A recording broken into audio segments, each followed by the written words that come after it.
Muy bien, buenas tardes. Vamos a comenzar el ciclo de los días viernes, que en general están identificados con presentaciones a través de una webinar, son diferentes que los miércoles. Estas presentaciones van en directo.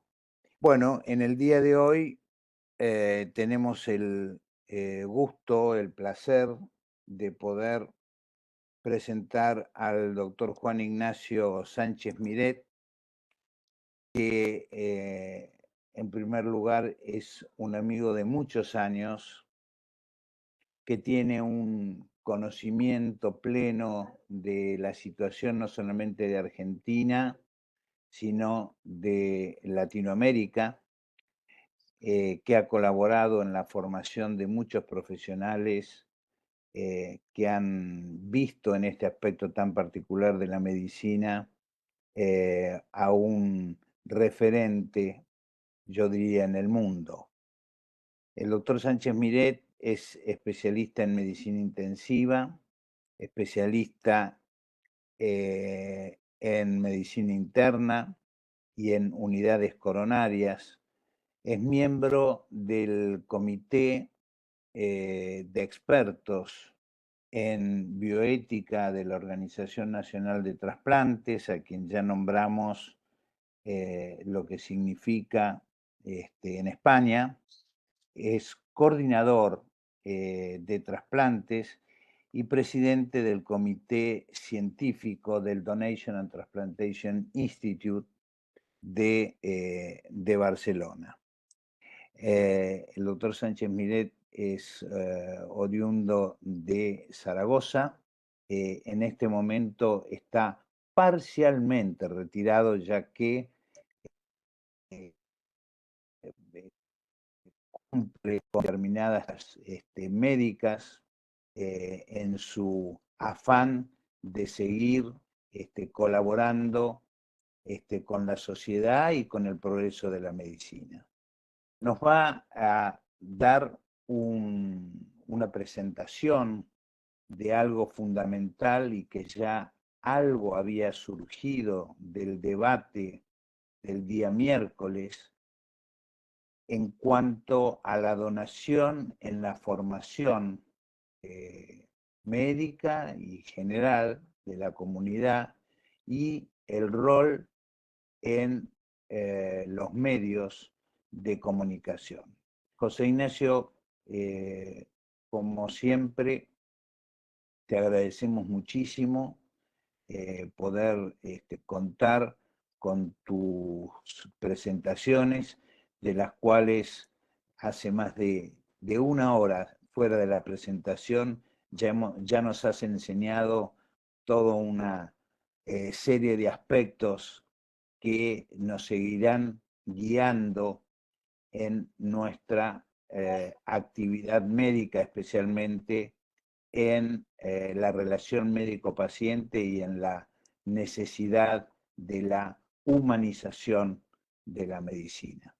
Así que muchísimas gracias por tu presencia.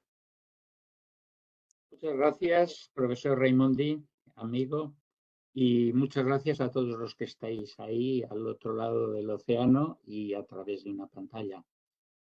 Quiero empezar por pedir disculpas porque voy a hablar mucho de comunicación y de sentimientos, y hablar de sentimientos y de comunicación a través de una cámara, por muy bien que funcione el sistema webinar, pues es perder el feedback mío con todos vosotros, el no poder miraros a los ojos y el no ver qué expresión adoptáis cuando escucháis mis palabras. No voy a hablar de dopaminas, ni de adrenalinas, ni de electroencefalogramas, ni de gammagrafías HMPAO para el diagnóstico del cese del flujo intracraneal. Y voy a hablar de cosas que hablamos las personas que tenemos ya cierta edad y que probablemente no vengan en los libros, pero yo creo que son de interés para todas aquellas personas que sabemos que la medicina es una oportunidad de darnos a los demás. y en donde lo que más valor tiene es la confianza del paciente en nosotros, ya que si no viniesen los pacientes a nosotros o nosotros nos pudiésemos acercar a ellos, pues no tendríamos ninguna razón de ser. Es como el que tiene una relojería y las personas ya no van a comprar relojes porque miran la hora en el móvil.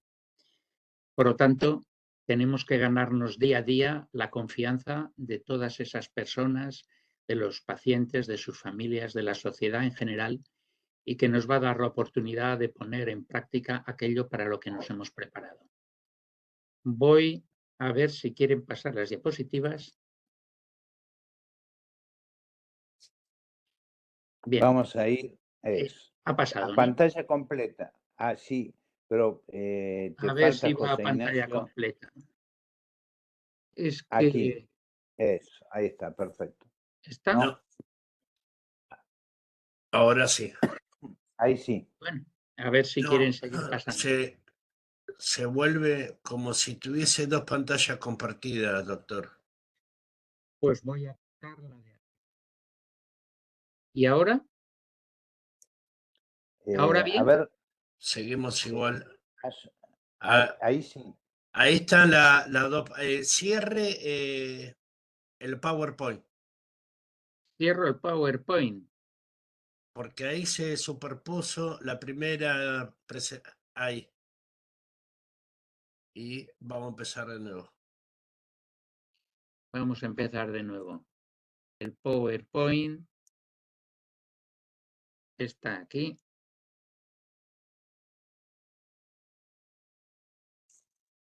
Aquí está la pantalla entera.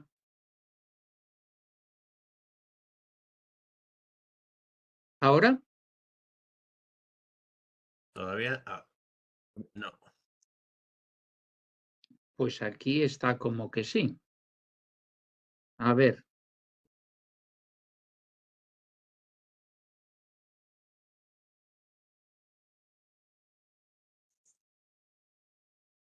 Compartir, compartir. Ahí está. Aquí Bien, está, ahí. Sí. Sí. Pantalla pero no completa. está pantalla completa. Todavía No, no. ahí puedes pulsar, hacer clic. Yo Ahí ya la está. tengo. Yo la veo a pantalla completa, ¿vosotros no? Ahora Nosotros está en también. pantalla completa. Perfecto. Bueno, pues Muy bien. como estaba diciendo, y perdón por toda esta torpeza mía con las TICs, vamos a hablar más de temas humanísticos que de temas que se puedan protocolizar en un operativo o que podamos encontrar claramente expuestos en un manual de medicina.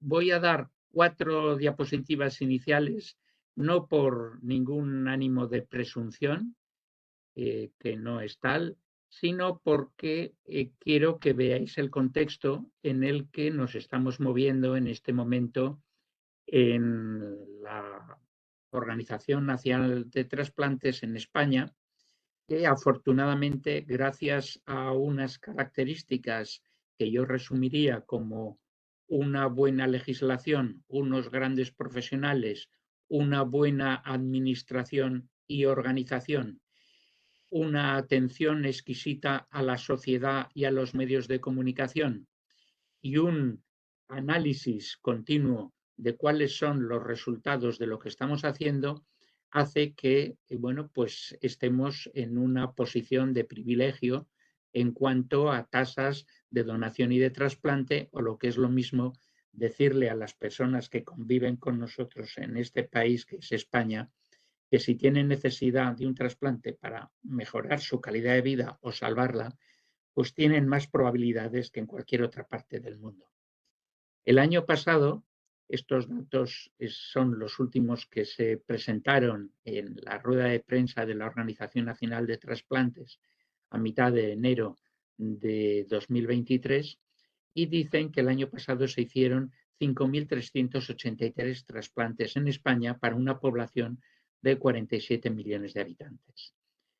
Tuvimos una tasa de donación de 46,3 donantes por millón de población y una tasa de trasplantes de 113,4 trasplantes por millón de población. Ello es algo de lo que nos tenemos que sentir orgullosos, sobre todo porque hemos pasado una pandemia que nos afectó como ha afectado a todo el mundo y que, bueno, pues es lo que realmente muestra la potencia del sistema, que hemos sido capaces de recuperarnos de esa situación. Y no sé por qué se ha ido la diapositiva. Vosotros ahora no veis diapositiva. No, Ahora, Vemos la ahora sí, primera. ahora sí. ahora. Ahora está la 3. Aquí Ahí está. estamos viendo las cifras comparativas de diversos países, en donde Estados Unidos es el que está más próximo al 46 por millón de población de España, y en donde países tan desarrollados desde el punto de vista sociosanitario como puede ser Alemania están con unas tasas simplemente del 11,1 por millón de población. Vemos también aquí cómo se nos ha recuperado un poco la curva que cayó en el año 2020 con motivo de la pandemia y que nos ha permitido alcanzar cifras casi las del 2019, que fueron cifras récord. De no haber sido por la pandemia, en este momento deberíamos estar ya por encima de los 50 donantes por millón de población.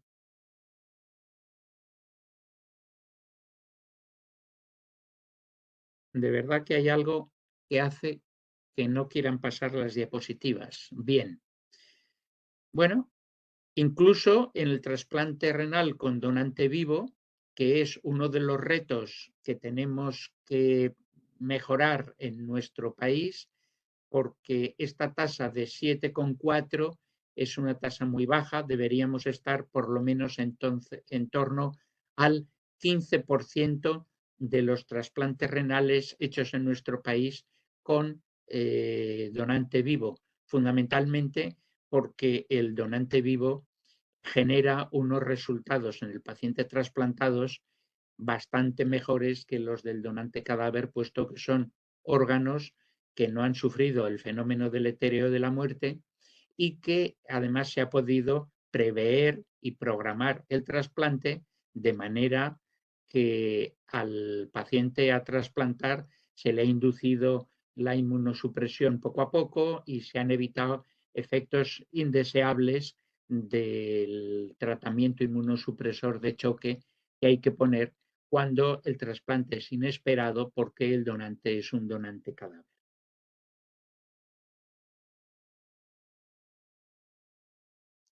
Aquí tenéis los números de los trasplantes realizados en España el año pasado y que todos ellos han sufrido un incremento considerable. El trasplante renal, con 3.402 trasplantes el año pasado, tuvo un incremento del 15%.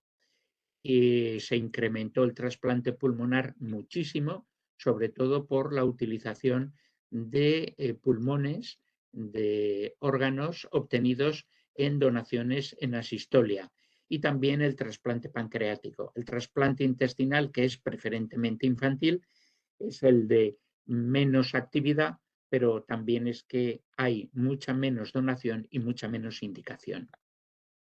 No obstante, no podemos cantar victoria ni echar las campanas al vuelo, porque en esta diapositiva de una balanza que mira cabizbaja nos dice que faltan órganos. El año pasado en nuestro país, en España, con 2.196 donantes, se hicieron 5.383 trasplantes, pero ello no ha servido para que dejemos de tener una lista de espera de 4.746 pacientes entre todos los órganos que se trasplantan en nuestro país, que son todos los que se vienen a trasplantar en cualquier otro país desarrollado sanitariamente.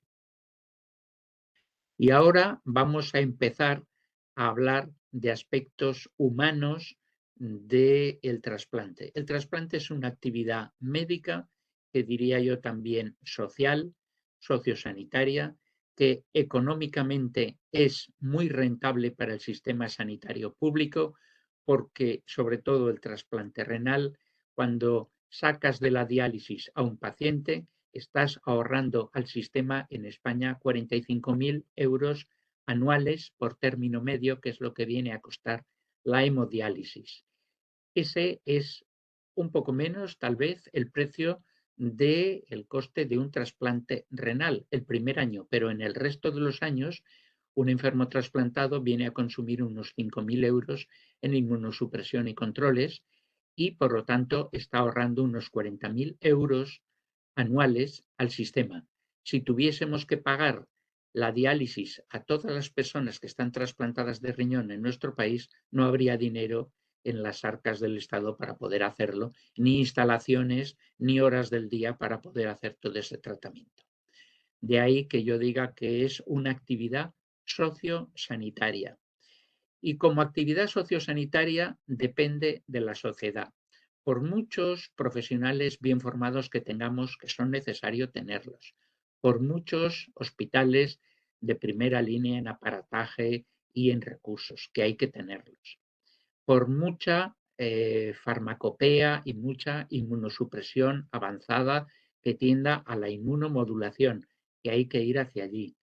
Por todo ello, no podremos nunca poner en marcha un programa de trasplante si no tenemos a una sociedad concienciada, generosa y que contribuya con esa generosidad que proporciona los órganos para trasplante. Por lo tanto, la principal acción que debe sustentar un programa de trasplante es la capacidad de donación. No nos podemos plantear poner en marcha un programa de trasplante de ningún órgano si no está sustentado en una sociedad informada, comprometida, generosa y que va a permitir que mediante la donación se lleven a cabo esos trasplantes. Y ahí es donde entra el coordinador de trasplante, que es una persona que se ha profesionalizado desde el ámbito de la medicina y de la enfermería, fundamentalmente, en lo más difícil que en este programa de trasplante es la donación. Y la donación es difícil porque entramos en el momento más duro de la familia, más duro de las personas, que es el momento de informar, notificar y asumir la muerte.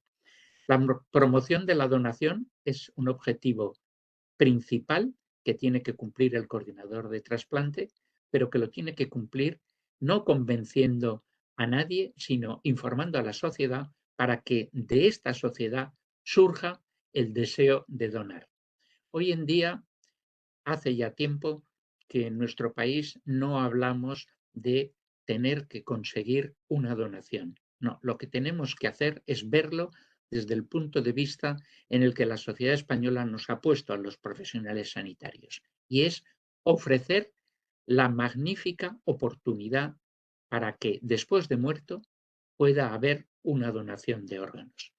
Después de muerto no quede solo el recuerdo de la persona, sino que quede el recuerdo y la gratitud, porque ha salvado vidas después de haber muerto.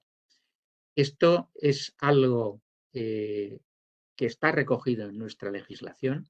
Todas las personas que mueren en nuestro país tienen el derecho de ser informadas y de ponerles a su alcance la posibilidad de la donación de órganos y tejidos si es que no hay una contraindicación para ello. Y nosotros hemos recogido, después de muchos años, pues la cosecha de tener una sociedad informada, generosa, porque cuando se te informa de algo que solo tiene una visión positiva, como es la donación de órganos y tejidos, pues responde a ella y, bueno, se enaltece pudiendo decir: he tenido la oportunidad de donar los órganos de mi padre, de mi hermano, de mi hijo, de mi esposa. En fin, es algo que solo cuando se vive desde dentro se da uno cuenta del papel tan importante que tenemos las personas que estamos en mitad del programa de donación trasplante, es decir, estamos entre la donación y el trasplante, y somos los que generamos un nexo de unión que va a permitir que se lleve a cabo este pequeño milagro de cada día que son los trasplantes. Y esto lo logramos a través de una actitud humanística y humanizada. Os pongo aquí el proyecto de Humanizando la UCI, Humanizando los Cuidados Intensivos, y es que tenemos que dar sentido a nuestra profesión, dando sentido a la vida y al fallecimiento de las personas. Tenemos que hacer que nuestra profesión tenga una relación de un significado que trascienda la muerte, porque nosotros somos la tabla de salvación que está entre la cruda realidad de una persona que se ha ido, que ha fallecido o que va a fallecer, y las expectativas y las esperanzas que tenía una familia de que su ser querido siguiese con ellos.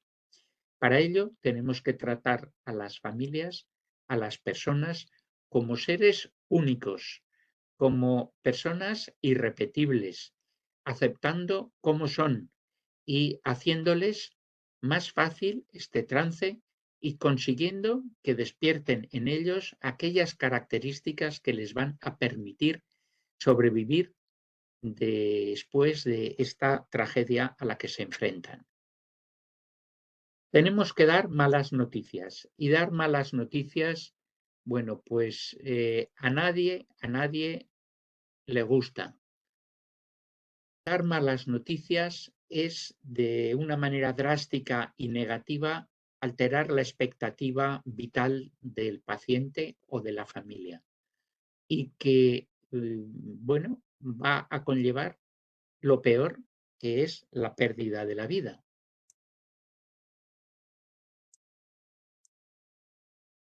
A ver, que yo no sé por qué. A ver, así. Ahí.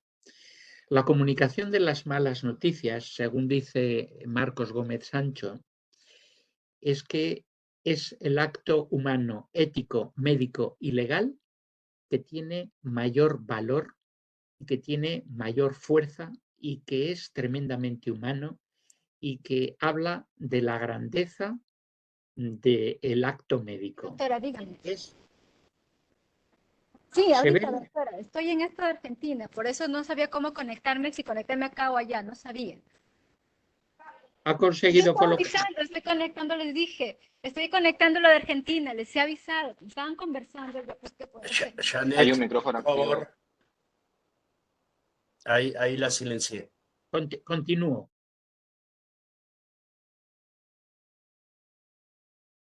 Y en esta comunicación de malas noticias, los profesionales tenemos una situación de tensión emocional para la que muchas veces no estamos preparados. Y por eso tratamos de huir de dar las malas noticias, porque nos generan tensión, nos generan tristeza, nos generan inseguridad, nos generan falta de confianza. Pero es que a las familias, a los pacientes, les genera unas reacciones de difícil control.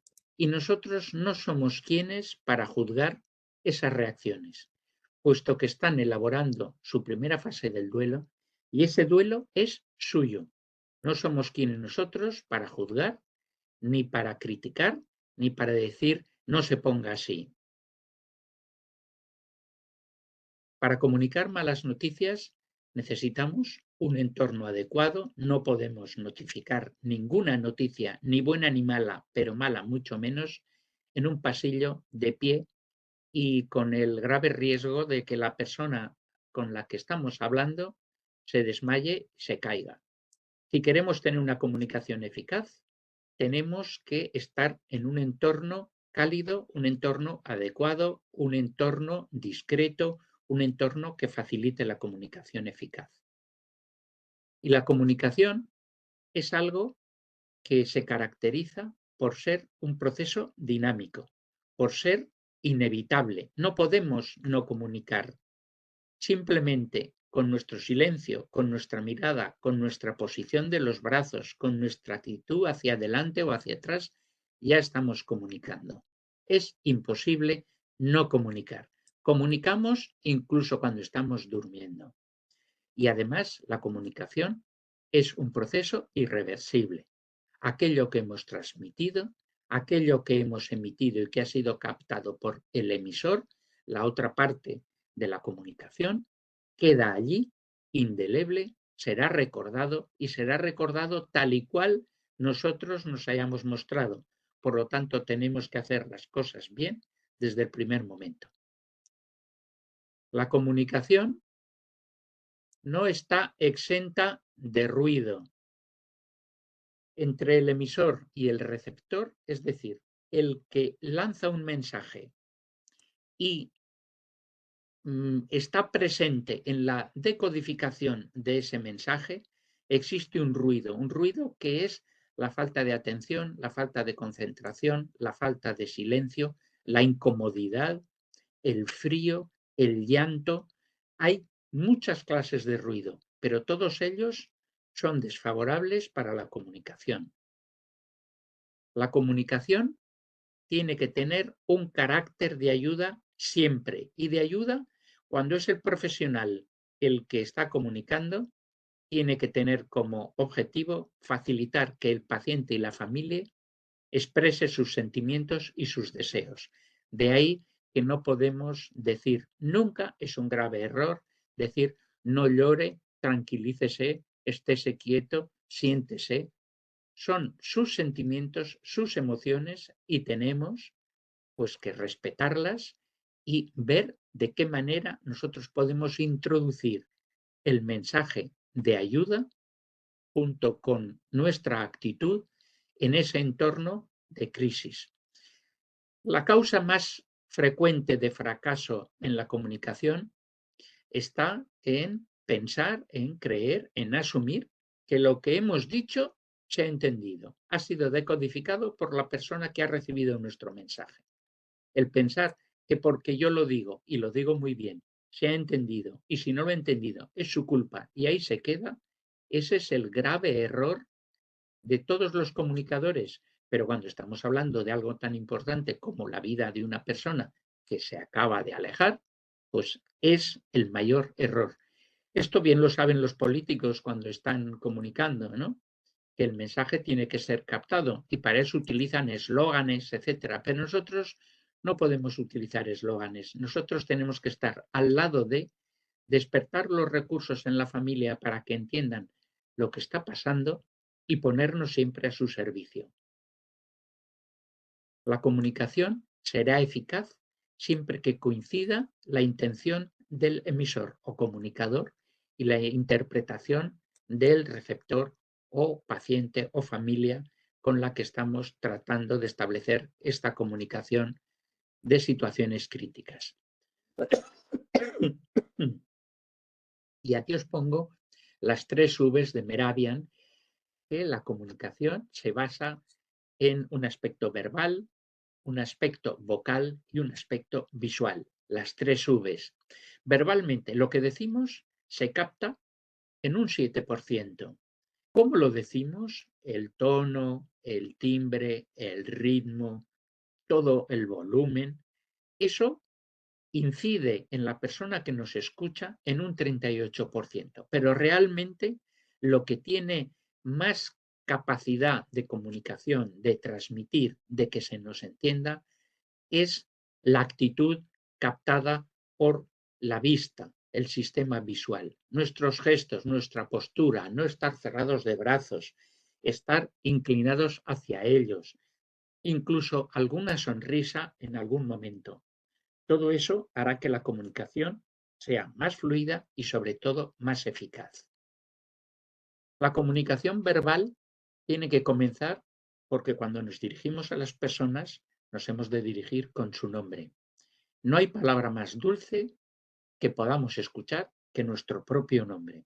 Cuando oímos nuestro nombre, somos conscientes de que estamos presentes en la vida de esa otra persona con la que hablamos, que nos tiene en cuenta, y que nos hace partícipes de lo que nos va a comentar. Decir el nombre de otra persona es la llave que permite entrar en el universo de esa otra persona. Y cuando estamos hablando con personas en situación de crisis por el duelo, realmente hace falta esa llave. Por lo tanto, no olvidemos nunca en nuestra relación de sanitarios con los pacientes y con las familias, presentarnos, preguntar el nombre si es que no tenemos otra manera de informarnos por la historia clínica o cuando hablamos con las familias, y dirigirnos siempre a partir de ese momento nombrando por su nombre a las personas con las que establecemos una comunicación. Cuando es una comunicación en situaciones críticas, y siempre. Yo no concibo entrar a una habitación, sentarnos en la cama del enfermo, hablar con él y no decirle qué tal estás Juan, qué tal estás Pedro, qué tal estás Luis, porque nos hemos mirado primero cómo es el nombre de esta persona. La comunicación no verbal tiene muchos aspectos que pasan desapercibidos en nosotros, que podemos aprender, que podemos incluso entrenar, que eso no es dotar de falsedad a nuestra comunicación, sino que es dotarla de unos recursos que la va a hacer más eficaz, más íntima, más próxima y desde luego la que se merece toda persona, sobre todo cuando está en situaciones críticas. Y empezamos por la expresión facial. La cara dicen que es el espejo del alma. El alma, cuando nosotros estamos dirigiéndonos a unas personas que la tienen rota o se la vamos a romper, tiene que ser una expresión facial lo más dulce posible, si no neutra, pero a ser posible lo más próxima y lo más dulce posible. La mirada es fundamental. Tenemos que mirar a los ojos. Hay etnias, por ejemplo, en el Oriente, en donde mirar a los ojos es una falta de respeto. Eso lo tenemos que saber si estamos hablando con unas personas de etnia china.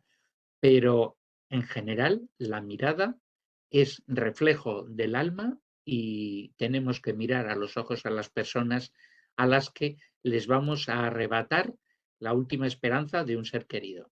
La sonrisa muchas veces es terapéutica, no una carcajada, por supuesto. Estamos en una situación de luto, una situación dramática, pero sonreír en algún momento pues puede decir estoy contigo y quiero que tú dejes de estar así de triste en algún momento con mi ayuda. El contacto físico puede ser también muy importante. El tocar la mano, el tocar el brazo, el tocar el hombro, siempre con un primer acercamiento. No podemos abrazar directamente a no ser que nos abracen ese familiar a nosotros. Y también hay que saber que hay etnias, como por ejemplo, pues la musulmana o las de religión musulmana de África subsahariana o del norte de África o de Oriente, que el contacto físico pues es algo que tiene que hacerse en la intimidad de la familia y que no es bien aceptado el cogerles la mano o el darles un abrazo o el tocarles el hombro. Por lo tanto, tendremos que saber también quién es nuestro interlocutor.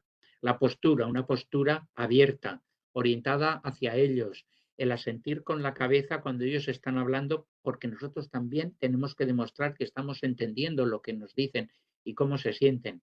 El guardar el silencio, luego voy a dedicar unas palabras al silencio, eso es dificilísimo, no sabemos hacerlo. 10 segundos de silencio, yo creo que nadie somos capaces, si no nos lo proponemos, de mantener. El tono de voz, que tiene que ser cálido, el ritmo del lenguaje, no podemos hablar atropelladamente y, por supuesto, no podemos hablar con palabras técnicas. La melodía, las pausas, todo eso hace que la comunicación sea mucho más eficaz. Y la comunicación eficaz es la unión de la comunicación verbal y la comunicación no verbal, que generan fiabilidad y respeto y confianza en las personas con las que queremos comunicarnos. La relación de ayuda, yo siempre digo que hay que cuidarla como a los enfermos que están en la REA, así como le decimos la REA, la reanimación posanestésica. Bueno, pues la relación de ayuda interviene el respeto, la empatía y la autenticidad. Y es una relación terapéutica. Es esa relación que tiene el profesional con el paciente o con la familia y que le ayuda a entender lo que está pasando y que le ayuda a que él mismo, con sus propios recursos, con sus propias emociones, sentimientos, con su cultura, con su manera de ser, encuentre soluciones para asumir lo que está pasando. El respeto es la aceptación incondicional de la otra persona. Valoramos a la otra persona como un ser único y que es capaz de elegir su conducta más adecuada en cualquier momento. Desde luego, la base del respeto está en no tener prejuicios o juicios moralizantes, en acoger a las personas con las que estamos comunicando de manera incondicional. Su manera de manifestarse y sus sentimientos, el llanto, el grito, incluso el golpearse, tenemos que procurar protegerlos para que no se hagan daño, pero desde luego no podemos decirle a una persona que se levanta de la silla, que da 2 vueltas, que vuelve a sentarse, que está haciendo algo mal. Está haciendo lo que él considera que es un recurso para él para asumir esa mala noticia. Y desde luego hay que ser cordial en el trato y establecer una relación cálida. Hay que establecer la empatía. La empatía es unidireccional y exige ponerte en el lugar del otro. Entender cómo se siente no quiere decir suplantar al otro. No puedes decirle a una madre que ha perdido a su hijo, entiendo cómo se siente. No entiendes cómo se siente porque tú no has estado nunca así si no has perdido a un hijo. Pero puedes decirle que la acompañas en ese sentimiento que tiene, que eres incapaz de aguantar todo el dolor que puede estar teniendo, pero que estás ahí con ella. Para eso es importante captar los sentimientos ajenos y tratar de meterse en el mundo de esa persona en ese momento. Y siempre con generosidad y con comprensión. Hay que ser auténtico y la autenticidad es cuando existe un engranaje bien ajustado, hay coherencia entre la veracidad, la sinceridad, la certidumbre, es un ajuste interno y tenemos que ser congruentes lo que decimos con cómo lo decimos. De ahí que sea tan importante en la comunicación no verbal, el lenguaje no verbal. No podemos pensar que somos auténticos diciendo que se ha muerto su hijo si mientras tanto estamos mirando el reloj o un mensaje que nos ha llegado al móvil o abriendo el cajón de la mesa del despacho para sacar un documento. La autenticidad es dar credibilidad a la persona y nos hace ganar respeto y confianza. Y esta frase de Waldo Emerson que dice, lo que eres habla tan alto que no me permite escuchar lo que dices. Y es que nosotros, cuando estamos comunicando, tenemos que establecer una relación de ayuda con una escucha activa. Todo lo que hemos dicho hasta ahora de la empatía, la sinceridad, de acuerdo, pero con una escucha activa. Y la escucha es lo que nos falla a los profesionales. Salimos con unos conocimientos, con una información y queremos largarlo lo más rápido posible y marcharnos porque nos sentimos tensos, inseguros, incluso tristes y afectados. Y lo que tenemos que hacer es escuchar sus silencios, escuchar lo que nos dicen con palabras o con su actitud y respetar sobre todo los silencios de esas otras personas. La escucha activa se ve potenciada por una serie de elementos, como son la paciencia, aunque tengamos mucha prisa porque tiene que llegar un equipo para la extracción de un órgano. Tenemos que actuar con paciencia, con respeto, con una actitud tranquila, con una postura adecuada. No podemos estar moviendo la pierna, aunque nuestro tic habitual al estar sentado sea mover el pie o mover la rodilla. Y desde luego tenemos que demostrar interés con todo nuestro ser ante cualquier cosa que nos estén diciendo. Se tienen que sentir arropados y atendidos. La escucha activa tiene un enemigo tremendo, que es el ruido que ponía antes esas barreras entre el emisor y el receptor. Y el ruido es el prejuicio, los juicios previos que nosotros tenemos. Por ejemplo, ahora está aquí llorando y sin embargo no ha venido la última información que teníamos en la UCI. Ahora está aquí discutiendo con otro familiar en lugar de atenderme a mí, que le estoy diciendo algo tan importante como que el electroencefalograma es plano. Todas esas cosas entran dentro del ruido, del prejuicio, la ansiedad, la prisa o dar consejos que no se han pedido. Eso es muy propio de médicos y eso es un gran hándicap para la escucha activa, la escucha que va a ayudar a quien nos escucha.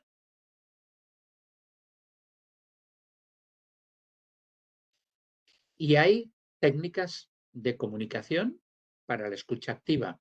La escucha activa quiere decir que nos estamos enterando de lo que esa persona nos dice, verbal o no verbalmente, y que estamos siendo conocedores de lo que esa persona o personas están entendiendo de lo que nosotros les decimos y nuestra actitud les manifiesta. El reflejo de emociones es importantísimo y muchas veces que dicen, por ejemplo, es que no debería haber cogido el coche. Bueno, no podemos dejar a una familia pensando que deberían sentirse culpables por haberse inhibido y haberle dejado que cogiese el coche con el que se ha accidentado y se ha matado. Y tendremos que decirle, entiendo que usted piense que si no hubiese cogido el coche no habría tenido el accidente, pero no es esto lo que debe a usted ahora llenarle de dolor. Se ha producido un accidente no querido por usted ni por nadie. O clarificar las cosas. ¿Ha entendido usted que aunque esté el tórax subiendo y bajando porque está conectado a un respirador, la persona ya ha muerto porque su cerebro no vive? Vamos a tratar de enseñarle una radiografía con contraste, una gammagrafía cerebral, que es como le llamamos los médicos, en donde verá usted la diferencia entre una que es normal o la de su hijo que le acabamos de hacer, en donde ve usted que la diferencia, que hay riego en un sitio o que no hay en otro. Las paráfrasis, el hacer resúmenes, por ejemplo, como le vengo diciendo hasta ahora, le hemos hecho estas pruebas y esto, y lamentablemente el resultado ha sido este. O el respeto de los silencios, como decía. Y muchas veces nos veremos obligados a realizar una serie de preguntas que van a permitirnos conocer si son conscientes del mensaje que hemos emitido. El silencio es importantísimo. El silencio se escucha. El silencio dice estoy contigo, te respeto, me hago cargo. No puedo decir nada que te alivie el dolor, pero cuenta conmigo que estoy aquí callado a la espera de escuchar lo que me quieres decir. Como dice este autor, se convierte en palabra penetrante con poder de confortar y aliviar a quien se encuentra en medio del sufrimiento. Y voy acabando esta parte de mi presentación con las preguntas. Las preguntas buenas son cortas. Tienen que comenzar con un mensaje amortiguador. Por ejemplo, no me extraña que se le olvidara o qué ocurrió en realidad.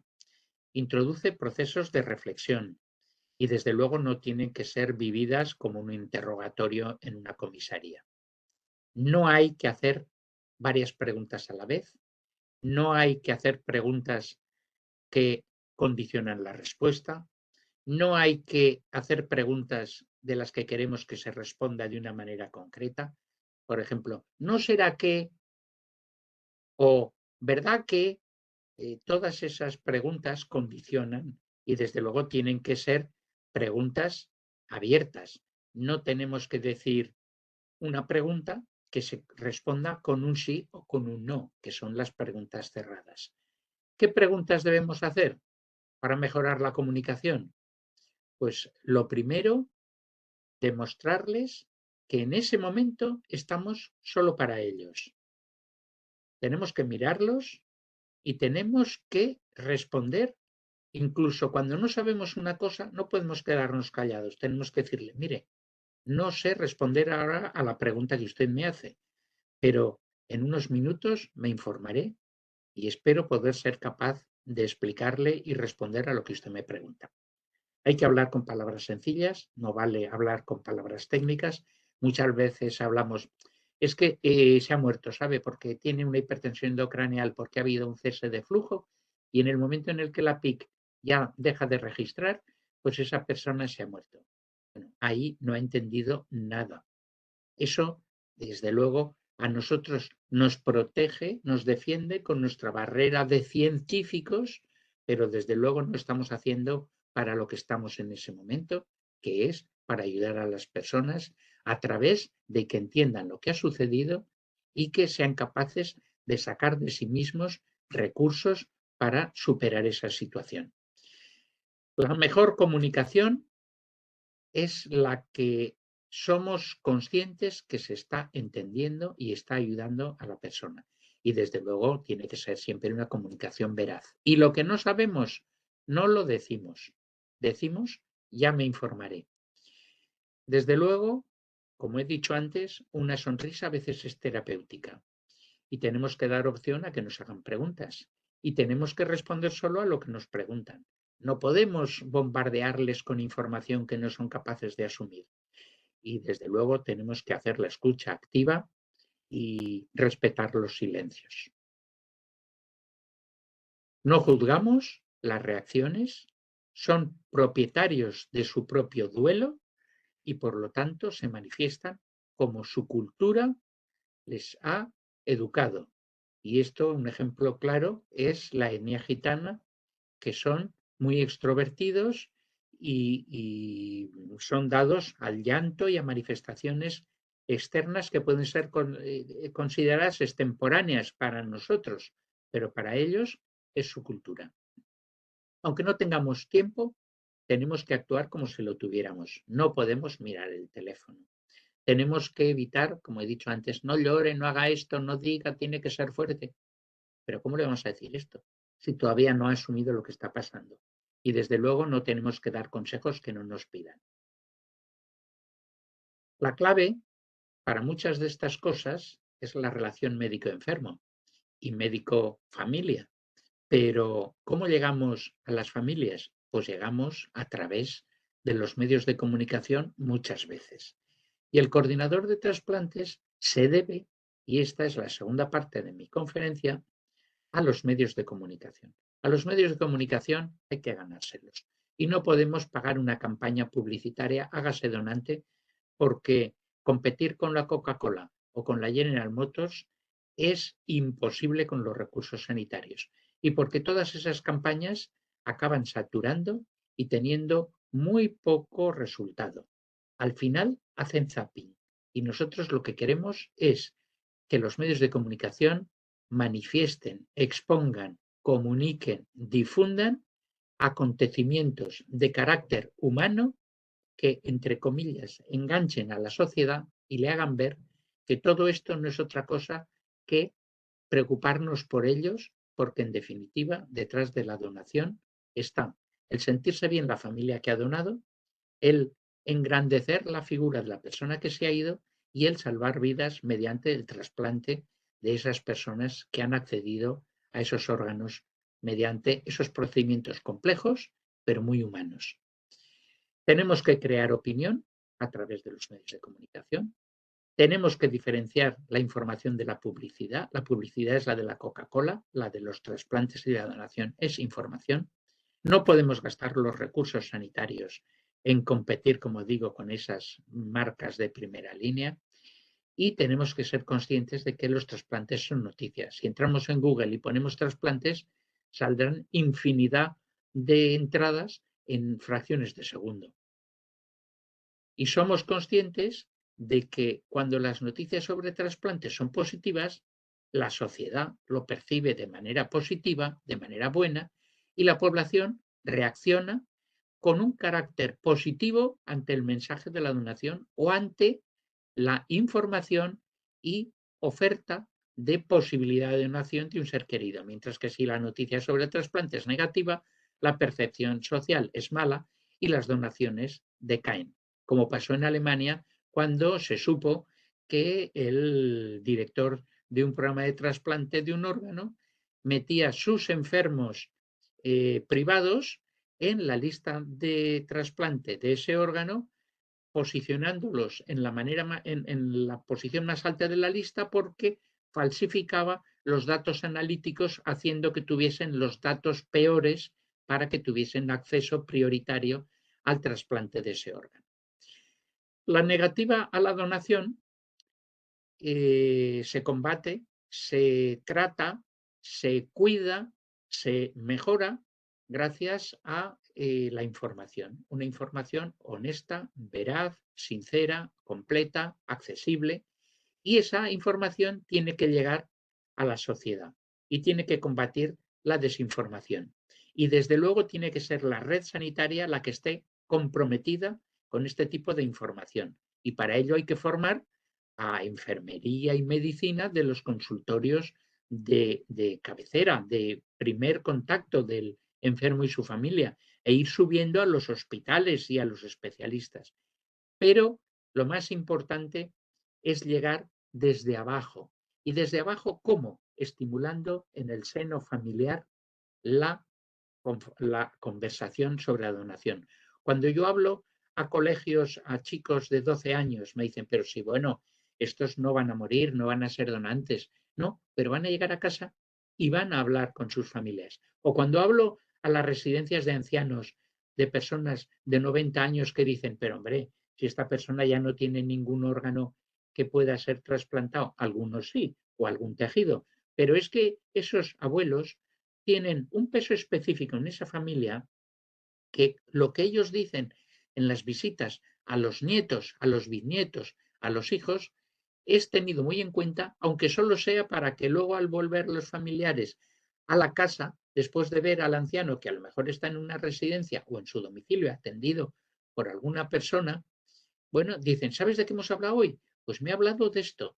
Y él es favorable, y él piensa, y eso hace que surjan los 5 minutos de oro, que son esos minutos que dedican las personas en el seno familiar sin ningún tipo de presión emocional porque no tiene a nadie ingresado en la UCI en situación crítica y que hacen que se manifiesten y que saquen lo mejor de ellos, el aspecto más generoso y lo manifiesten. O que por el contrario digan yo no quiero ser donante de órganos y lo argumenten y sabemos que eso ya de por sí es una ayuda a la familia que le evitará el tener que plantearse la negativa cuando se le plantee por parte del coordinador de trasplantes, porque dirá, mire, yo no voy a dar mi opinión, pero él me dijo en estas condiciones que no quería ser donante por esto, por esto y por esto. Y ya no puede volverse atrás, por lo tanto, hay que respetar esa voluntad. Y las negativas familiares en nuestro país tienen una media de un 15% y en Aragón rondan entre el 4 y el 6%. Quiero decir que estamos llegando a crear un sustrato muy pro donación porque es ejercitar un derecho cuando se vive en este país. Y desde luego esto tienen la responsabilidad los profesionales sanitarios que son los más creíbles y los que tienen que estar más preparados en este tema. Sin olvidar la colaboración de las asociaciones de enfermos. Y voy a poner aquí 2 ejemplos de comunicación muy mal gestionada, como por ejemplo que se rompiese la confidencialidad en el primer trasplante de cara que hizo el profesor Cavadas y se supo la nacionalidad de un país del norte de Europa, del donante, que en un hospital de Cataluña dijo que sí la familia para donación de cara y que se trasplantó en Valencia y que antes de conocerse que el trasplante había ido bien, ya se sabía la nacionalidad del donante, lo que supuso un enfado por parte de esa familia donante y que la ONT temiese que echase por tierra nuevas donaciones de cara. Por eso hubo que salir a los medios y comentar lo que estaba pasando y pedir disculpas por esa falta de confidencialidad. Aquí tenemos otros ejemplos que son negativos, que son indeseables, que son incontrolables y son los que surgen de vez en cuando en las redes, en Internet, en el Internet profundo o en la prensa, como puede ser en el mundo o en el país, de compraventa de órganos, si bien en nuestro país está muy controlado todo este tema y no somos conscientes de que se haya producido ninguno que haya llegado hasta el final, sí que la policía ha desmantelado y ha metido a la cárcel a algunas personas que han intentado, mediante algún tipo de pago o de chantaje, hacerse con un órgano para trasplante. Cuando surge uno de esos problemas en los medios de comunicación, hay que tener preparada una estrategia, que es un plan de comunicación, en donde hay que saber responder a las preguntas de la prensa. Primero hay que pensar bien si merece la pena y oportuno es el responder. La mayoría de las veces sí, no habrá que dar la callada por respuesta y habrá que utilizar alguna de estas sugerencias que aquí hago, saber de antemano cuál es nuestro mensaje, no improvisar, decir lo que queremos decir siempre en los primeros minutos de la entrevista, tener documentación de apoyo, dar mensajes cortos y claros, no dar muchas cifras y si damos cifras que estén apoyadas en un documento que se entrega a los medios de comunicación, utilizar un lenguaje accesible a la población en general, no utilizar palabras científicas, apoyarse en casos que sean fáciles de entender, dar, si es preciso, una nota de prensa y, desde luego, no responder a lo que no se sabe. Como he dicho antes con las familias, con los medios de comunicación igual, no puedo responderle ahora esto, desconozco esto, pero deme usted unos minutos que me voy a informar y se lo voy a comunicar. Los medios de comunicación tienen que ser nuestros principales aliados, debemos facilitar su trabajo, necesitamos actuar con inmediatez. Si nos piden una información hay que darla de inmediato en cuanto dispongamos de ella, porque si dejamos que pasen 24 horas, esa información ya está, como dicen ellos, una noticia quemada, ya no les interesa y nosotros les necesitamos a ellos y ellos nos necesitan a nosotros. Es fundamental que nuestros tiempos sean los mismos y que trabajemos de la mano. Y ya termino con estos dos ejemplos de una buena comunicación. Este artículo, una amistad que vale un riñón, una persona amiga de un enfermo en diálisis que le donó altruistamente un riñón o que había aumentado al 18% los trasplantes renales practicados con donante vivo en Aragón, en mi comunidad, cuando, como digo, tenemos que en toda España llegar al 15%. Y aquí la consideración importante es que hay que informar a la sociedad con conciencia, que hay que mantener la confidencialidad, que tenemos que saber que podemos estar en las dos orillas. Es mucho más fácil que estemos necesitados de un trasplante, puesto que en España el año pasado se hicieron 5.300 trasplantes y hubo 2.000 donantes. ¿Qué quiere decir? Que hubo el doble de personas que tuvieron la oportunidad de beneficiarse del trasplante frente a las personas que tuvieron la oportunidad de ser donantes. Y que los medios de comunicación son fundamentales y ellos lo saben y pueden hacer una importante labor social siempre que nosotros les demos la información que ellos nos solicitan, que, como digo, serán casos que tengan una connotación social y emocional importante. Y aquí ya sí que me despido con un artículo del País en donde me permitieron pues comunicar un poco la alegría que yo sentí el día que me dijeron que podía ser donante de riñón para mi hijo, que desde los 17 años llevaba ya 10 de insuficiencia renal en muy malas condiciones de vida, y que gracias a este trasplante, que para mí supuso pues simplemente 4 días en un hospital y mínimas molestias, y sin embargo ahora ver cómo él ha recuperado la salud, ha creado una familia, me ha dado un nieto que ahora tiene 5 años y 4 meses, precioso, y me ha hecho la persona pues más agradecida al sistema sanitario español, a los profesionales, a los medios de comunicación, a los compañeros y en definitiva, gratitud a la vida, porque me ha devuelto la salud de mi hijo y la vida de un nieto. Muchas gracias, y aunque me he pasado 4 minutos, pues estoy a vuestra disposición para las preguntas que creáis oportuno, no sin antes agradecer a todos los donantes y sus familias el acto generoso que permite dar tantas vidas día tras día, 15 trasplantes diarios en nuestro país por término medio, y agradecer a todos los profesionales su compromiso, porque en la donación de órganos la propia tarea, el propio compromiso selecciona a las personas que siguen en este campo, en este camino.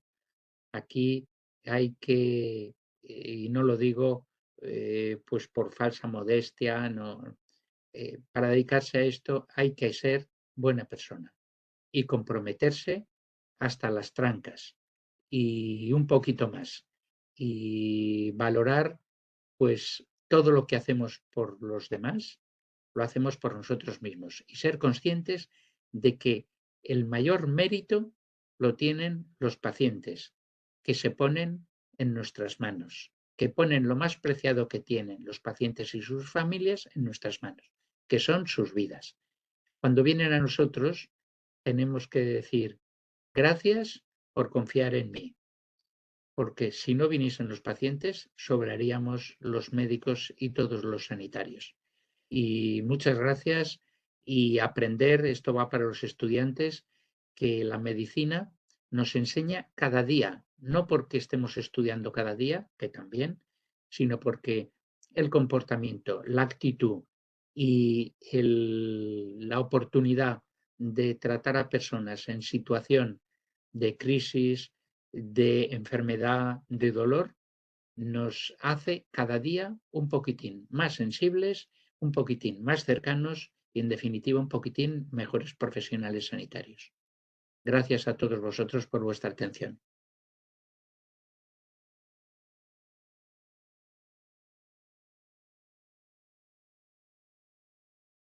Está muteado. Creo que los agradecidos somos nosotros, José Ignacio, porque en cada presentación tuya logras despertar aspectos de la medicina como pocos nos han brindado.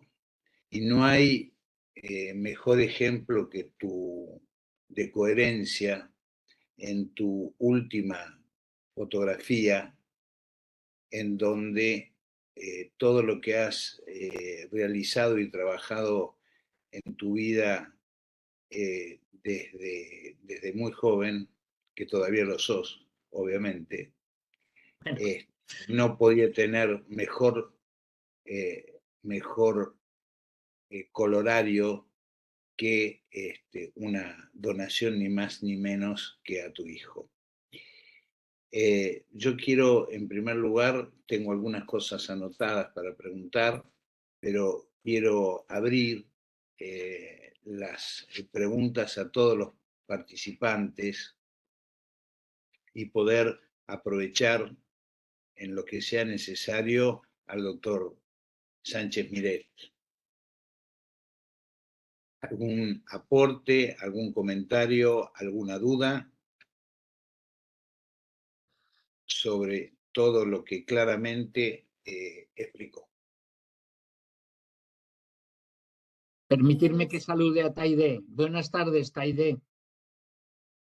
Estoy abierta a vuestras preguntas y no tengáis ningún tipo de reparo ni vergüenza, porque como veis, pues, no sé, estoy a vuestro lado, no estoy ni enfrente ni en contra, estoy a vuestro lado. Y ya no llevo corbata. Hay un aspecto que quiero comentar y que lo dijiste al principio, ya por el segundo año consecutivo, que no hay mejor clase que la que podemos tomar un contacto directo con quien la está dando. Que a vos, me acuerdo del año pasado, te gusta dictar la clase caminando entre los bancos y viendo a las personas. Y no es ni más ni menos toda una estrategia de comunicación. Y así llegás con tus alumnos, no llegás a nosotros.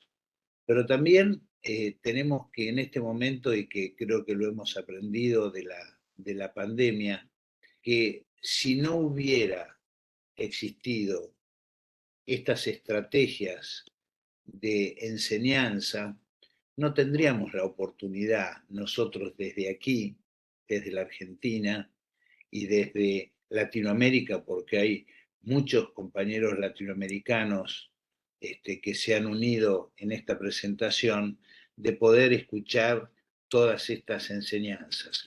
Que por aquí anoté que la clase no es solamente para la medicina en general ni para los trasplantes. Esta presentación tiene conceptos para la vida, ¿no es cierto? Para la cotidianidad de nuestra vida. Simplemente el hecho de lo que nos has enseñado de hablar mirando a los ojos, ¿no es cierto? Eso no sirve solamente para la medicina ni para los trasplantes, sirve para la vida. Y te estamos eternamente agradecidos por eso. ¿Hay alguna pregunta? Hay dos personas con la mano levantada, Clemente. Claro. Empecemos. Adelante.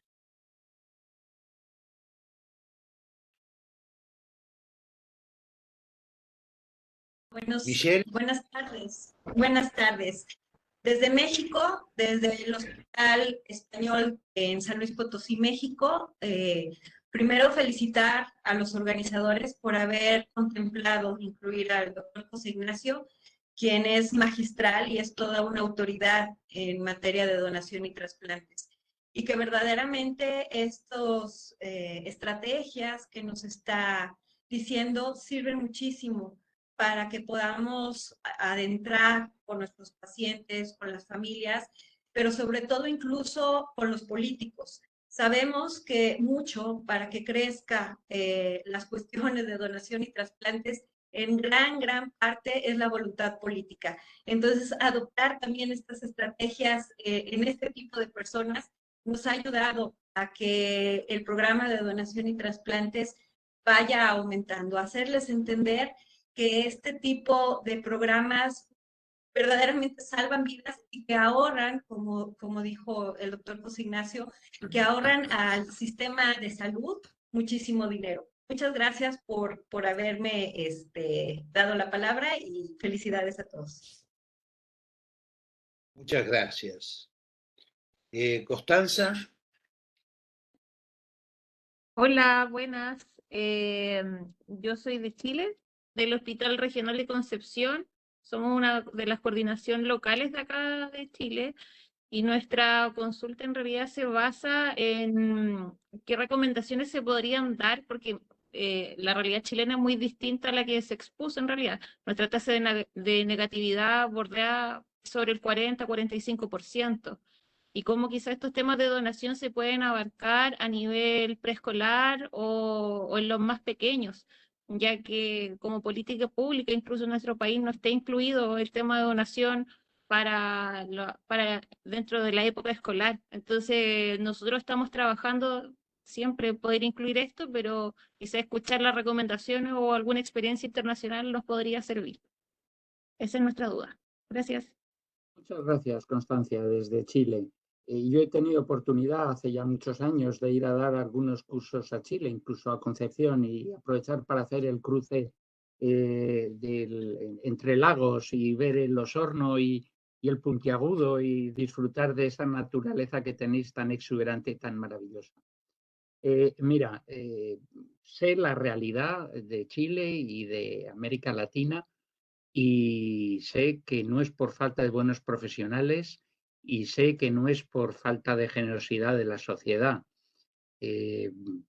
España no tiene la sociedad más generosa del mundo. De hecho, en las encuestas que se hacen en la Comunidad Europea, de los 29 países, España está, en cuanto a respuestas favorables en encuestas realizadas a personas acerca de la donación, está en una tasa media, en torno al 50% dicen que sí en las encuestas. Sin embargo, luego, en la realidad, cuando te diriges a una familia en situación de duelo, es del 90%. ¿Qué pasa? Pues pasa que si tú tienes un sistema sanitario que da respuesta a las necesidades de la sociedad, que es gratuito, que es universal, que es respetuoso, que se gana la confianza de la sociedad, que ha informado a la sociedad desde niños. A los más pequeños una charla es probablemente difícil, pero tenemos el ejemplo en nuestro país desde hace muchos años que Julia del Viejo, una gran coordinadora de trasplantes en Extremadura, puso de manifiesto que un concurso de pintura, de dibujos a los niños de 5, 6, 7, 8 años acerca del tema del trasplante, después de haberles hablado de cómo se trasplanta una flor, una planta de una maceta a otra, etcétera, etcétera. Bueno, ¿cómo lo veían ellos? Eso hacía que los niños fuesen a casa y hablasen de que habían hecho dibujos del trasplante. A los chicos de 12, 14 años, la Asociación de Trasplantados Renales de Zaragoza, Jacinto Las Heras, una persona trasplantada con 80 años, va en su moto y da charlas a los colegios y a los institutos a chicos de 12 a 16 años y por sus palabras pasan aproximadamente de 5 a 6.000 chicos cada año y se presenta, bueno, pues con una diapositiva de los cubos de la basura del reciclaje, uno verde para la basura en general, uno azul para el papel y el cartón, uno amarillo para el plástico, otro los agujeros redondos para el vidrio.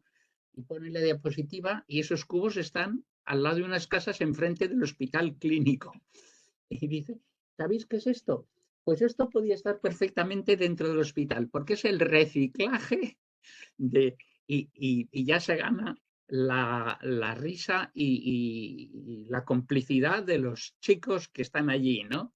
Y bueno, quiero decir que estrategias hay 1000, pero esas estrategias tienen que estar basadas en la confianza de la sociedad con las personas, con el sistema sanitario, con los profesionales y sabiendo que yo tengo el compromiso moral de donar porque tengo la seguridad de que el sistema me va a trasplantar si lo necesito. Y yo que no tengo recursos, me va a trasplantar igual que al rico, que al que tiene recursos, que al que se podría ir a Pakistán a trasplantarse con un órgano comprado de un pakistaní pobre. ¿Me explico? Cuando llegas a hacer que la sociedad entienda que tú estás para ellos, no estás para cobrar una visita, no estás para enriquecerte como farmacéutico con un inmunosupresor que vale muchísimos dólares, estás para ayudarle a tener una segunda oportunidad, pero necesitas de él o de su primo o de su vecino o del que sea que ha muerto y que ya bien muerto, confirmado que está muerto, con 3 médicos que firman el certificado de defunción, con que pasas tú a la UCI, lo desconectas momentáneamente como intensivista del respirador y ves que el pulmón el tórax deja de subir y bajar, está perfectamente muerto. Ahí es cuando esa persona tiene derecho a sentirse un héroe, él y su familia, donando los órganos. Todo eso requiere de tiempo, de preparación de los profesionales. Por eso tan importante este curso, esta iniciativa del doctor Raimondi y todos los que colaboran en que se produzca, ¿no? Porque es que además de todo esto nos hace mejores personas. Y para eso no hace falta grandes recursos, no hace falta grandes cosas. Hace falta simplemente que tus compañeros del hospital confíen en ti, que tengas una aceptación por parte de todos. El coordinador de trasplante es una persona que va a tratar con todo el hospital. Cuando hay una donación, todo el hospital se pone en marcha. El del análisis, el de la radiografía, el de la ecografía, el de la gammagrafía, el de intensivos. Todo el mundo se pone en marcha. El celador que tiene que recibir a la familia en la puerta y acompañarla a tu despacho para hablar. Por lo tanto, tienes que tener el mejor cartel, tienes que ser un Messi en el hospital. Y cuando tú eres un Messi en el hospital, tienes ya mucho ganado. Si además eres un Messi en la sociedad, ni te digo. Messi ha salido con el carnet de donante en España año tras año, tras año, tras año. Por lo tanto, Constanza, ya sabes lo que tienes que hacer. Viajar a la Argentina y decirle a Messi que vaya a Chile y que salga con el carnet de donante de Chile. Bueno, y no sé qué más decirte, porque son tantas cosas que es dejar el personalismo y el individualismo en la puerta del hospital y darte cuenta que ahí estás para otros, con todos tus conocimientos y con todos tus defectos y con todo tu cansancio y con todo tener que pensar que tienes el hijo en casa que lo has dejado con fiebre. Pero en definitiva, tú estás allí para lo que estás. Y al final, eso te va a dar unas satisfacciones tremendas. Esas son las satisfacciones, no el dinero que llevas a casa a fin de mes, que es importante porque tenemos que vivir con dignidad y nuestra familia lo necesita y nosotros se lo debemos. Pero eso es otra cosa. Hermosas palabras. A ver, había otra pregunta, Michelle. Sí, bueno, primero que nada, José, felicitarlo por la hermosa presentación, que no solamente fue informativa, sino que también fue un gran reflejo del profesionalismo y de la humanidad que van de la mano, digamos, con todo este tema. Y quería preguntarle, ¿quién puede ser un coordinador de trasplante? O sea, puede ser cualquier persona, cualquier profesional de la salud. Em, Porque es un concepto por lo menos bastante nuevo para mí. Respondo ya, Michelle. Muchas gracias por tu pregunta. Esto era de otra charla, pero te lo cuento porque ha sido fallo mío el no decir el perfil. He dicho un poco cuál es la estructura para que esto funcione en España y tengamos los resultados que tenemos. Mira, los coordinadores de trasplante en los años 70 eran los nefrólogos, porque eran los que estaban en el entorno de la insuficiencia renal, de la diálisis, y los que decían, modo de sacar de la máquina, que es un mal menor, pero es un mal para mis enfermos, y sobre todo en aquellas épocas en donde las máquinas de diálisis no había EPO, no había muchas cosas y acababan con grandes deformidades del metabolismo calcio-fósforo, con deformidades óseas y morían en las diálisis los enfermos al cabo de 2-3 años. Bueno, pues dijeron, necesitamos que donen órganos. Y se hacían donaciones de órganos en asistolia, o de vivo o en asistolia, cuando ya habían muerto haciendo una cirugía rápida. ¿Y a dónde iban a buscar esas personas que se morían? Bueno, pues a las salas de reanimación. Pero surgen la respiración controlada, la ventilación mecánica, el tratamiento del enfermo neurocrítico, del crash syndrome, y te encuentras con unos especialistas que son los intensivistas que están con una persona que está muy mala, con un daño cerebral crítico y que en un porcentaje no despreciable, en torno al 16-20% de sus pacientes neurocríticos acaban muriendo y que la mayoría mueren por daño cerebral.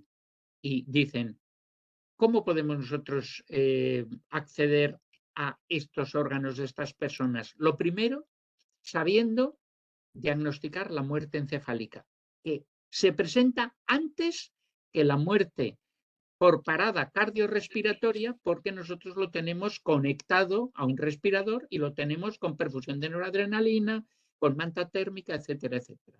Entonces, establecen lo que es la Task Force del diagnóstico de la muerte encefálica y a partir de ahí tienen un tiempo para el mantenimiento del donante mediante las técnicas de soporte vital de mantener la temperatura, mantener la hidratación, mantener la oxigenación, mantener la frecuencia de pulso, mantener la diuresis, etcétera. ¿Quiénes son entonces los que están en torno de la persona que potencialmente puede ser donante? Los intensivistas. Y pasa de ser coordinador de trasplante el nefrólogo a ser el intensivista. Intensivista médico. ¿Por qué? Porque es el que tiene el rango de conocimientos que le permite establecer el diagnóstico, aunque el diagnóstico de muerte encefálica no lo va a hacer nunca el coordinador de trasplantes, lo va a hacer el intensivista, médico tratante, lo va a hacer el neurofisiólogo o neuroradiólogo que hace el electroencefalograma y que hace la gammagrafía cerebral, y lo va a hacer un tercer médico que normalmente es el neurólogo o el neurocirujano, que son los expertos de lo que pasa dentro del cráneo. Bueno, pues con todo eso dices, ¿qué persona va a poder hacer de coordinador de trasplantes además del intensivista? Pues todo aquel que se forme dentro de ese mundo de conocimiento. Enfermería de UCI. La enfermería de UCI es fantástica. Primero, son enfermeras y las enfermeras tienen un don especial para cuidar. Nosotros diagnosticamos, tratamos, pero cuidar, coger la mano, sentir como la enfermera, nadie. Y si no, que nos lo digan a la mayoría de los médicos que nos hemos casado con enfermeras, porque reconocemos en ellas un ángel que no se tiene en otras profesiones. También selecciona la enfermería, también selecciona el carácter de las personas que lo hacen. Pues enfermería, ahora en este momento en España, cuando yo empecé en el año 84, éramos 7 coordinadores en España. La primera reunión de coordinadores la hicimos en la casa de un amigo en Bilbao y la segunda la hicimos en mi casa, éramos 15 ya. Y ahora son 580 equipos que tiene cada uno, 1, 2, 3 o 4 personas dedicadas a esto, que son personas comprometidas, formadas, honradas en el sentido de que su persona se da a los demás del hospital y que disponen pues, de las habilidades de comunicación que se han adquirido mediante formación, de las habilidades de relación social para lo que uno se ha formado. En ninguna facultad de medicina en España se enseña comunicación. Ahora, hace ya años, yo me encargo de en la facultad de medicina hablar de comunicación. Porque si la principal herramienta que tenemos los médicos para el diagnóstico es comunicarnos con el enfermo, si una de las cosas difíciles que yo no entiendo de la pediatría es que el niño no me dice dónde duele, pero yo le voy tocando hasta donde llora, entonces ya sé más o menos dónde le duele. Pero con las personas, que no sepamos comunicarnos con las personas cuando es nuestra primer herramienta de acercamiento, pues eso es fundamental.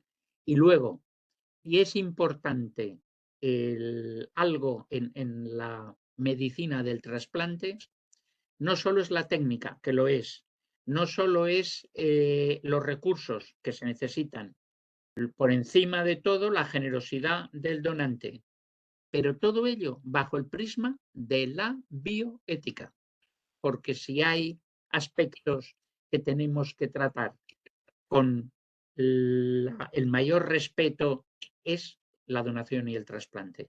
En la donación y el trasplante hay que cumplir la ley, por supuesto, hay que cumplir el código deontológico, por supuesto, pero por encima de todo, el top 10 de calidad lo da la aplicación de los principios de la bioética a la donación y al trasplante. Y eso es otra charla de otro día. Os hablaré de la bioética del trasplante. Que ¿Ha de quedado hecho, contestada la respuesta? Sí, sí, sí. Vale. que de hecho la vamos a tener, José Ignacio, y se me está ocurriendo en este momento, A la va a ver, dar el profesor. que te temo. A ver. No, no me temas, que la va a dar el profesor Eduardo Tanús, que es el director de bioética de la Sociedad Argentina de Trasplante y de la Sociedad Latinoamericana de Trasplante, además de dirigir algunos comités de bioética en diferentes hospitales. Bueno, se me ocurre que vamos a invitarte, ¿qué te parece? Ah, pues bien, muy bien. Yo, Y hablar de ética me encanta. Yo, como dijiste en la presentación, estoy en el Comité de Bioética de la Organización Nacional de Trasplantes en España y he sido miembro fundador y soy de la permanente del Comité de Bioética de mi comunidad, de Aragón. Y considero que debería haber formación en bioética en muchísimas profesiones a la hora de formarse, pero desde luego en medicina, enfermería, farmacia, biología, fundamental, fundamental. es fundamental. De hecho, en ese sentido, yo te quería hacer una pregunta. Así nos vamos familiarizando, esta es la segunda clase, con algunos términos. ¿Qué, ¿Qué opinión te amerita la Declaración de Estambul y la Declaración de Aguas Calientes? La primera, que es un documento de la Sociedad Internacional de Trasplante, y la segunda, que de alguna manera adhiere a la de Estambul, es de México, ¿no es cierto? De la Sociedad Latinoamericana de Trasplante. Sí, mira, la Declaración de Estambul, yo tuve la oportunidad de estar, hubo 100 y pico países, pero solo se ha adherido y se ha firmado con compromiso. A día de hoy puede que haya 14 o 15. Es decir, que, y bien, es un ponerse de acuerdo en que la persona es, y su dignidad es un valor absoluto, y el derecho a la vida y el ir en contra del tráfico de órganos. Totalmente de acuerdo. Luego tuvimos una reunión para ratificar esto en Santiago de Compostela en el año 2015. Hay un documento, el documento de la Carta de Santiago de Compostela en Galicia del año 2015. Pero hoy en día no solo vale reunirse y firmar documentos. Yo creo que lo que vale es comprometerse en pequeños grupos. Los países hacen leyes, pero luego las leyes les buscan siempre una manera de salirse por la tangente o de no aplicarla. Y desde luego, si hay una lacra hoy en día y hay una esclavitud, es la esclavitud que somete el rico al pobre comprándole órganos. O sea, el tráfico de órganos en cualquiera de sus modalidades, sea la compraventa mediante dinero, sea mediante el secuestro, sea mediante la presión emocional, lo que sea, es para mí una de las lacras de la humanidad. El modelo iraní, como allí no tienen recursos para hacer diálisis a todo el mundo, y por supuesto, para tener unidades de cuidados intensivos y tener donantes en muerte encefálica, pues lo que hacen es a los iraníes, para los iraníes, les compran un riñón a las personas jóvenes y les dan 1 año de cobertura médica, una pequeña cantidad de dinero, y con eso pues no resuelven el problema y acallan las conciencias. Pero en definitiva se están trasplantando los ricos con los órganos de los pobres. El motivo que lleva a vender un riñón, un iraní para trasplante, es normalmente dar la dote para poder casar a una hija. Y al cabo de 1 año están tan pobres como antes y sin un riñón, pierden el seguro médico de control y revisiones de la persona donante, que se ha quedado monorrena, y acaba muy mal muchísimas veces. Entonces, hay mucho que hablar sobre la compraventa de órganos. Esa es otra, ese es otro tema que además lo explica muy bien Beatriz Domínguez Gil, la presidenta, la directora de la Organización Nacional de Trasplantes de España, y yo he tenido oportunidad de hablar de este tema en la reunión con jueces y forenses que hacemos en Santander todos los años. Pero hoy en día, si eso es importante, tenemos otros frentes abiertos. Tenemos como frente abierto la donación tras la aplicación de la ayuda para morir, que en España es lo que vulgarmente se conoce como ley de la eutanasia, y que en su justo contexto y aplicando el principio de autonomía de la persona que solicita la ayuda a morir en nuestro entorno, que ya es legal desde hace 1 año y medio, pues se ha producido una gran tasa de donación. Normalmente son las personas jóvenes que sufren ELA las que solicitan que su final no sea sujetos a una máquina con una traqueotomía y sufriendo hasta el final, y solicitan ayuda para morir en su domicilio o en el hospital. Son personas que han pensado mucho en el final de su vida y que normalmente son muy generosas, y si solicitan el acabar y que les ayuden es por no tener un sufrimiento y por no prolongar una situación de sufrimiento a su entorno. Es decir, están pensando en los demás, en su familia y en los recursos sanitarios que van a consumir. Y muchos de ellos dicen que quieren acabar sus días en su casa, pero que accederían a acabarlo en una UBI intubados si van a ser donantes de órganos. Y mueren porque se van al hospital, se intuban, se sedan y después de una profunda sedación y analgesia se retira la intubación, y si se produce la parada cardíaca en el tiempo en el que no ha habido un daño de hipoperfusión irreversible de órganos, sirven para trasplante. Y algo que es muy importante, y es que estás cumpliendo el deseo de esas personas. Ya hay en Aragón, que somos pocos, ya el año pasado tuvimos 2 donantes de este tipo, y son personas muy, muy, muy, muy concienciadas de que quieren abandonar el mundo ayudando. Bien entendido que tienen que pasar por comité de ética del hospital, por comité de ética de la comunidad autónoma. No se toca el cadáver hasta que no es cadáver, quiere decir que tiene que firmar un médico independiente, el médico que está en los cuidados paliativos ayudando a esa persona a morir, tiene que ser el que certifique la muerte, y esperados 5 minutos después de eso es cuando se da paso al equipo de extracción de órganos, y todo eso tiene que quedar reflejado en unos documentos. El documento de ayuda a la muerte tiene un trámite de no menos de 3 meses y se le hace firmar a la persona delante de unos especialistas. Ahí interviene el psicólogo, el psiquiatra, el médico de familia, el especialista.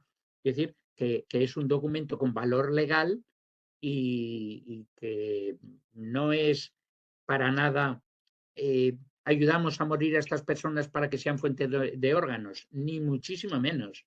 Es un tema muy serio, llevado aparte, y que lo único que hace es aplicar el principio bioético de autonomía de una persona en un país donde está legislado el poder ayudar a morir al final de una enfermedad incurable y en un estadio terminal para evitar un sufrimiento físico y moral a él y a la familia y que como consecuencia de que es una persona que ha fallecido, puede ser donante de órganos porque él quiere ser donante de órganos.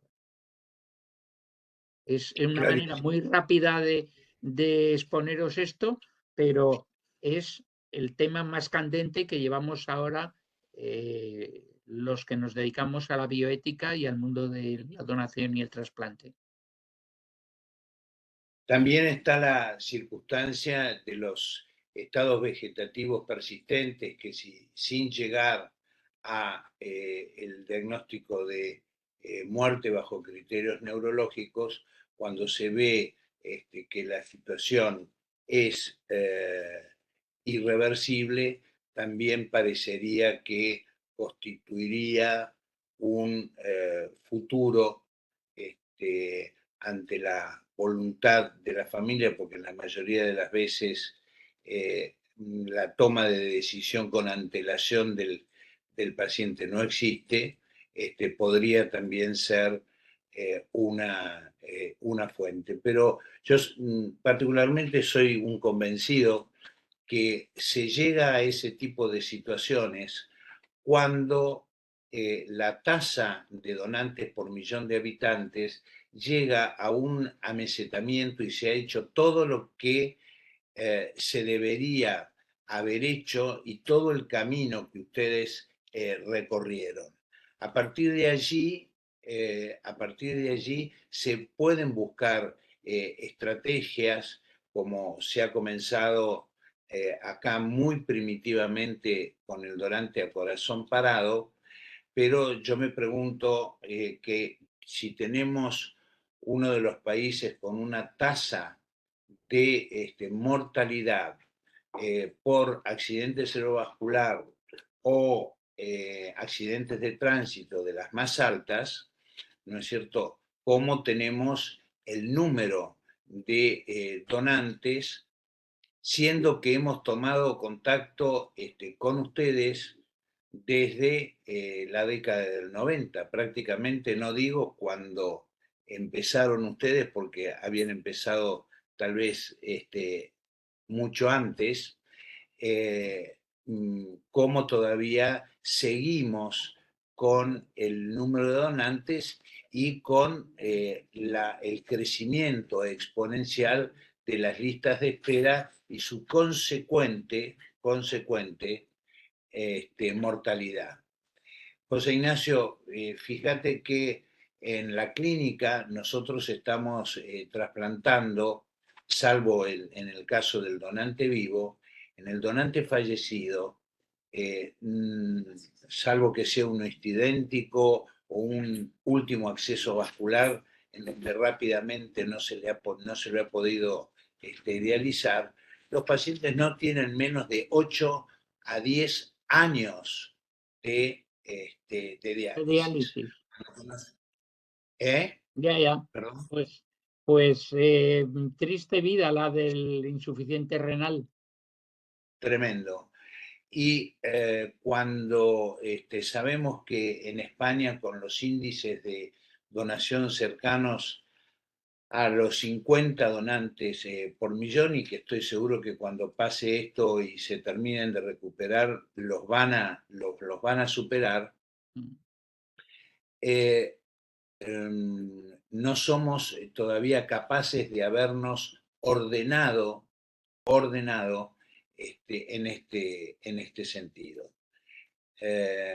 Creo que en esto tiene que ver mucho, además de la formación de los coordinadores, la organización sanitaria del país y de las situaciones económicas.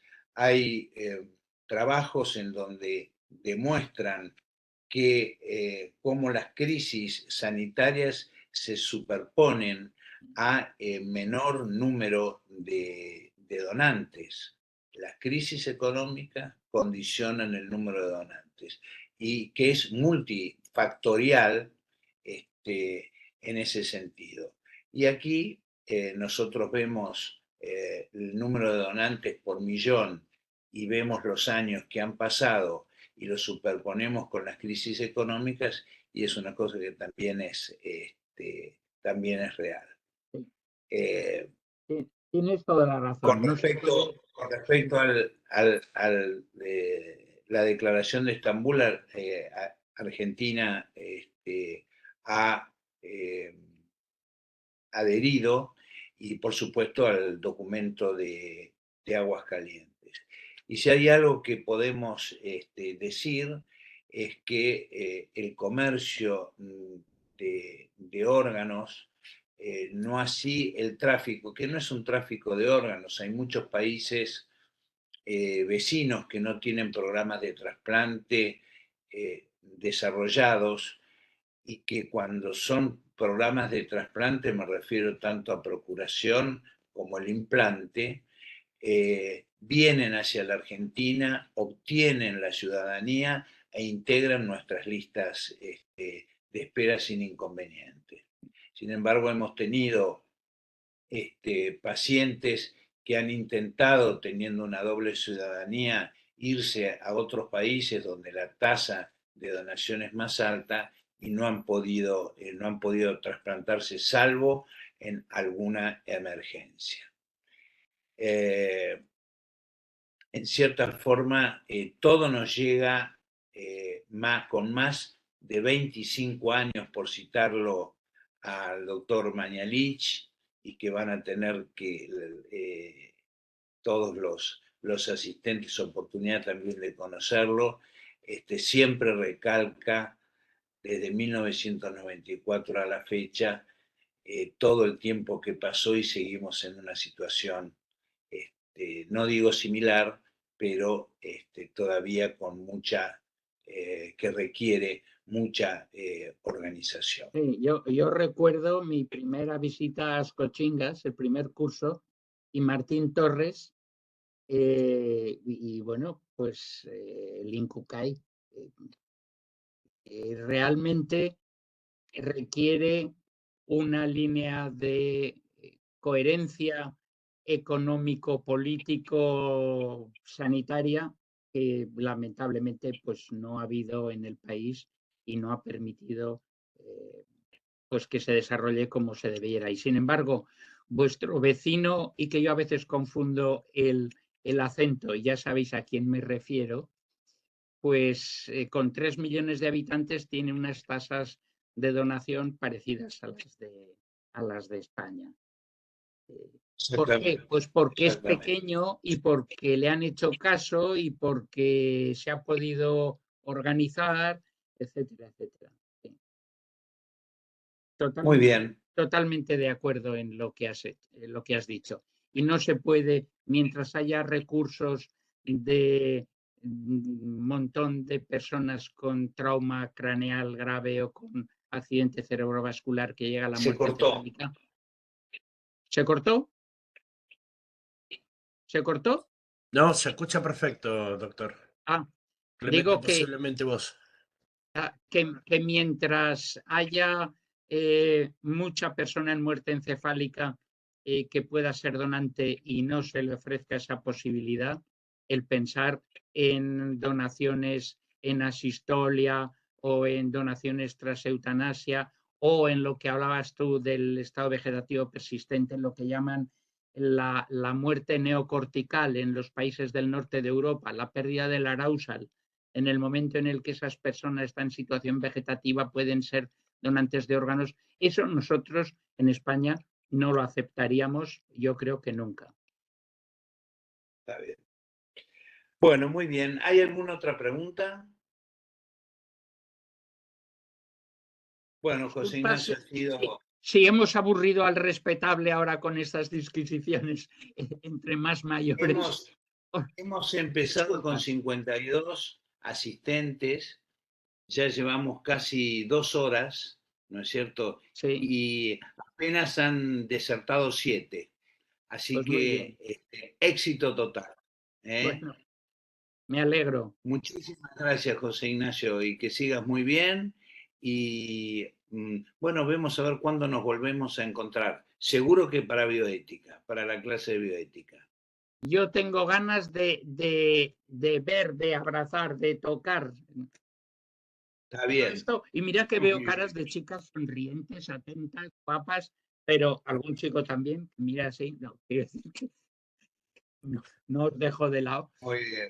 pero no es lo mismo que pasearse entre las mesas y ver y preguntar y ver cómo responden y cómo se puede interactuar. No se fijan igual los conocimientos, pero bueno, nos quedamos con Exactamente. esto.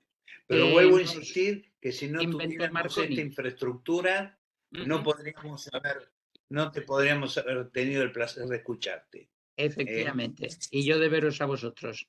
Ha sido un placer. Oye, y a los Jorges, felicidades el domingo, que es San Jorge, patrón de Aragón.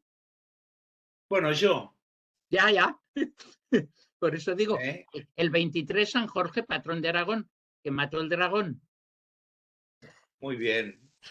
Muy bien, Y muchísimas el día de la rosa y el libro, chicas, que os regalen un libro y una rosa. El mismo día. Muy bien. El mismo día. Bueno. Un abrazo grande. Un Muchísimas abrazo. gracias. Muchas gracias a vosotros por la Gracias. oportunidad. Adiós. Gracias, hermosa charla. Muchas gracias a todos. Un gusto, gracias.